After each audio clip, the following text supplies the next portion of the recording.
The Vampire by Conrad Aiken. She rose among us where we lay. She wept. We put our work away. She chilled our laughter, stilled our play, and spread a silence there. And darkness shot across the sky, and once and twice we heard her cry, and saw her lift white hands on high, and toss her troubled hair. What shape was this who came to us, with basilisk eyes so ominous, with mouth so sweet, so poisonous, and tortured hands so pale? We saw her wavering to and fro, through dark and wind we saw her go, yet what her name was did not know, and felt our spirits fail. We tried to turn away, but still above we heard her sorrow thrill, and those that slept, they dreamed of ill and dreadful things, of skies grown red with rending flames, and shuddering hills that cracked their frames, of twilights foul with wings, and skeletons dancing to a tune, and cries of children stifled soon, and over all a blood-red moon, a dull and nightmare sighs. They woke and sought to go their ways, yet everywhere they met her gaze, her fixed and burning eyes. Who are you now? We cried to her, spirit so strange, so sinister.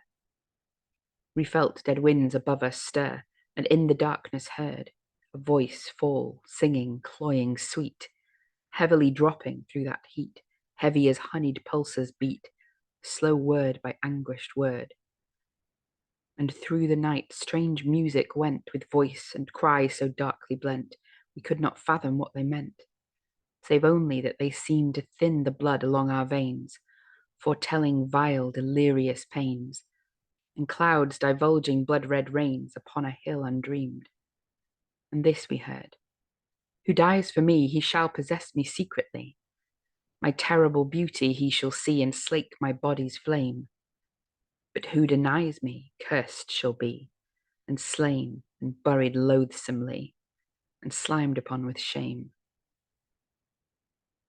And darkness fell, and like a sea of stumbling deaths we followed, we who dared not stay behind. There all night long beneath a cloud we rose and fell, we struck and bowed. We were the ploughman and the ploughed, our eyes were red and blind.